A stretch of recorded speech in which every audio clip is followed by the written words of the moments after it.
Let's talk Kawasaki's newest motorcycle, this first model year 2025 Ninja 1100 SX ABS. Now, this is a replacement to the previous generation, the Ninja 1000 SX ABS, which ran from 2011 to 2024. These two motorcycles are identical to one another, to the point where the MSRP is the same. It's $13,699, whether you're getting the old motorcycle or this new one. The reason is everything on these two motorcycles except the engine displacement has been kept the same. The engine displacement has gone from a 1043cc to a 1099cc, and that's because Kawasaki wanted to call this motorcycle 1100 SX ABS instead of 1000 SX ABS. Now, why do you think they might want to be doing that? Competition.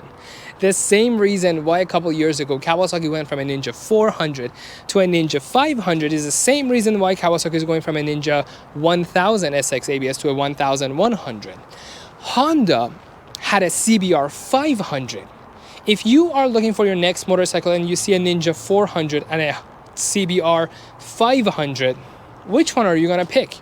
Probably the CBR 500 because it sounds like it's got more juice, more power, it's faster. It's worthy, right? Same reason here. A couple years ago, Honda released the NT 1100, and Kawasaki was like, Honda has an 1100 motorcycle in the same category, sport tourer category, but we have a 1000.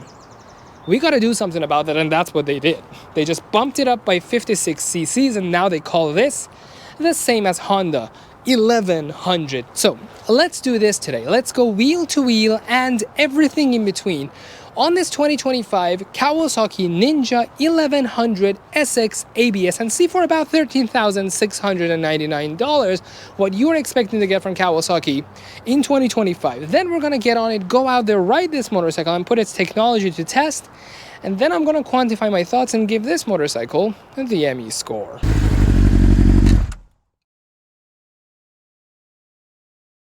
Let's start by talking about what's powering this motorcycle, what's under the hood. You have an inline 4-cylinder engine, like we talked about, 1099cc displacement that makes about 134 horsepower and about 83 foot-pounds of torque. The horsepower figure is decreased compared to the previous generation that made about 142 horsepower.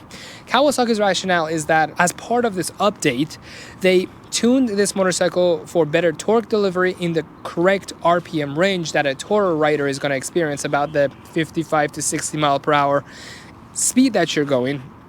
I did try it on the streets. We haven't gone on the freeway. We're going to go together, but it was a very smooth engine and power delivery. It almost felt like an electric vehicle, electric motorcycle. It's that smooth, especially with these thick rubber pieces on the foot pegs and the really weighted handlebar ends. It's really smooth. You're gonna like it when you go test ride this motorcycle. But anyways, this engine is connected to a 6-speed manual transmission with quick shifter. I haven't tested if the quick shifter is both up and down or just one direction. We're gonna test it out when we go on a ride. It was off when I was riding here, but now I've turned it on. I'm gonna make sure it works, and we're gonna test the directionality of this transmission, of this quick shifter, when we go out on a ride. Connected to this transmission and to the engine is this hideous muffler. Absolutely the ugliest thing I've seen. They really need to fire the guy at Kawasaki who designs these mufflers. I mean, every other motorcycle out there is designing way better looking exhaust pipes. I don't know why higher end Kawasaki's usually have uglier mufflers. I mean, the Ninja, was it 650 that I made a review of? I'm going to put a link to that video and a picture of it on the screen. That muffler was gorgeous. It was very Ducati-esque looking. It was beautiful. But then again, you come to a more expensive motorcycle with higher CCs, more flagship of a model, and you get this muffler. But anyways, let's see how it sounds.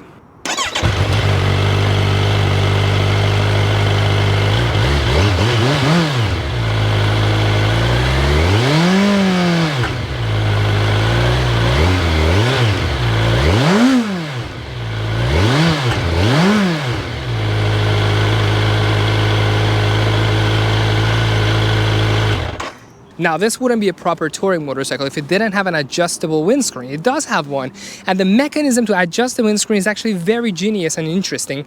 It's not an electronic one, which is good. It's a good thing. I'm excited for that because that would just be one extra thing to break. Like a lot of Ducatis and BMWs have the buttons to lower or extend the windscreen that can break on you. It's hundreds of dollars to fix. This one is manual, but it's not the painful way of doing it the manual way, where you have to have a toolbox and you have to unscrew and screw things back in to move the windscreen. It has a latch. When you press it down, it unlocks the windscreen. You can place it in the position you want it, and then you let go of the latch and it locks the windscreen in place. The funny thing though is that there are multiple warnings to have to read the owner's manual. Don't touch it while riding. Don't touch it while turning the wheel. As though somebody's going to be adjusting that going 200 miles down the freeway on this motorcycle. Obviously it requires both of your hands, because you need one hand to press the pedal and the other hand to adjust the screen. So you wouldn't be doing that naturally while riding, but Kawasaki has no shortage of labels all over this motorcycle telling you to read the owner's manual before you partake in such simple task of pressing a pedal and moving the windscreen. That's a pretty genius way of moving it, and I like it. While we're up here, let's move down from the windscreen and talk about that TFT screen. It's now widely used on almost every Kawasaki out there. It's a really good one. It's full color. It shows you a lot of information. You manipulate it using these buttons that are on the handlebar. But moving to the right of all these buttons, you see this weird unit sticking out up here, almost making it look like a police motorcycle, like it's supposed to activate a siren or something. There's a plastic cover on it. When you remove it, you have a USB-C port. You can plug in your GPS or charge your phone here. It's a nice addition, except the execution of it is a little bland and in your face, and there was no attempt made at concealing or making it fit into the design of the motorcycle. There's just like two Allen key bolts here, and it's just bolted on. Very raw and utility looking. Now let's move up to the back of the motorcycle, where you're going to see a couple of interesting things. Most notably, the tail light, which is smoked out. It's black. This looks like something that should be aftermarket. I didn't know that Kawasaki has the guts to do something this daring. I thought it's illegal, honestly, but who cares about laws and regulations?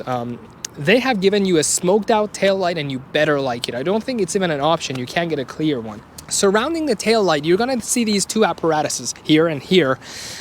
These two are for your pannier bags to be attached, the hard case bags that Kawasaki sells. I think they're about $820 some. They're very expensive, but I can't think of any motorcycle brand that gives you those bags with the purchase of your motorcycle. You always have to buy them separately, whether it's BMW, Ducati, or Kawasaki. But $820 some, kind of a steep price. But anyways, moving over here, you're gonna see this little knob that's installed up here. When I see this, I think of Öhlins shocks. Higher end Kawasaki's that have a rear shock from Öhlins, they have this preload knob that on the go you can adjust how stiff your rear shock's gonna be. But this one is not Öhlins, because this is not the SE version of this motorcycle. It's the base model. This is a Kawasaki in-house shock, and they copied Öhlins' idea, and they put this knob here. It's kind of a welcomed, actually, initiation here. I like that Kawasaki did that even on the base cheaper version of this motorcycle. That's actually a good gateway into talking about the differences between the premium version of this motorcycle, which is the 1100 SX SE ABS, versus this version, the base model. The base model has in-house Kawasaki brakes, in-house Kawasaki forks and suspensions up front. And it's got this black paint with the gray accents around it, and it doesn't have grip heaters. The SE version has Brembo brakes, it has Öhlins shocks, it has that bright green / black paint, which is your only option. These two paints on the two different trims are the only options you can get. And it has grip heater on the motorcycle. Those are the differences between the two bikes. Now, with all of that out of the way, I think you and I are ready to take this motorcycle out on the road and give it a try. But before we do that, a huge shout out to Bellevue Motorsports for giving us this 0-mile brand spanking new 2025 1100 SX ABS to go out and try it. There are a couple of items we need to test out there, like the quick shifter, like the cruise control, like the power delivery. So let's go figure those things out. Huge shout out to Bellevue Motorsports. Go check them out. I'll put a link to their dealership in the description section of this video. If you're ready, I am too. Let's go and ride this bike. Now, let's try the quick shifter. Quick shifter up obviously worked. I just tried it. Here, let's do one more. Perfect. And let's see if down works Yeah. Okay, so the quick shifter is bi-directional, up and down, so that's pretty good. Uh-oh, this is not looking great. All the traffic here is looking kind of messed up.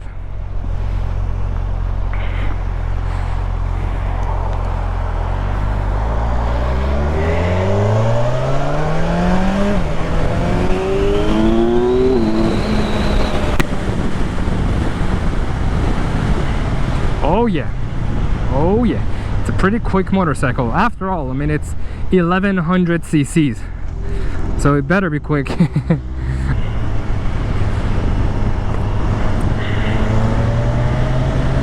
Okay, it goes into corners real easy. Oh yeah, not too bad, not too bad. Traction control is off. Let's see if we can change it on the go. So if I hold this, oh no, rider mode.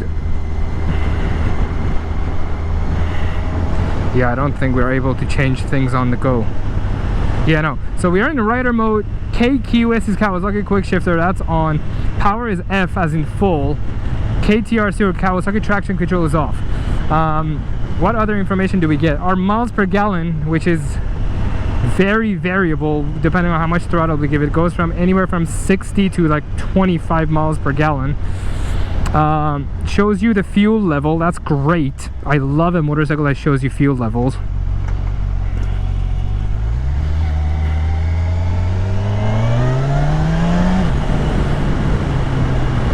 Oh yeah, oh yeah. Let's actually go on the freeway, why not? Hopefully we have enough fuel for this.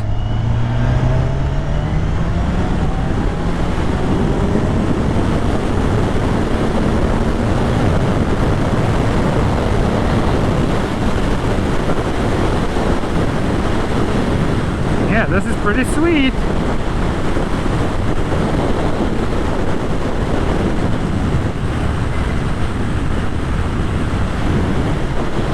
I forgot to adjust my mirrors before we start riding. Cruise control, let's try that. Cruise control is on, set on 67, and it's going. 68, it's going. Nice. Let's use the down arrows to see if we can manipulate the cruise control. Let's set 68, 69. Whoa. I actually don't know how to change the cruise control settings.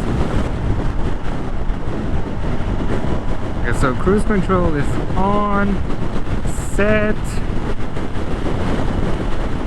Yeah, when I push the up, oh, there you go. So you just have to hold it, I guess.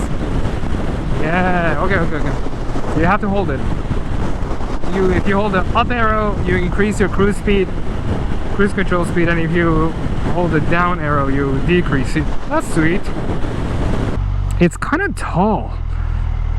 I don't know if you can see in that 360, inside 360 that's on that side. I am flat-footing it, but I have to lean the bike a little bit.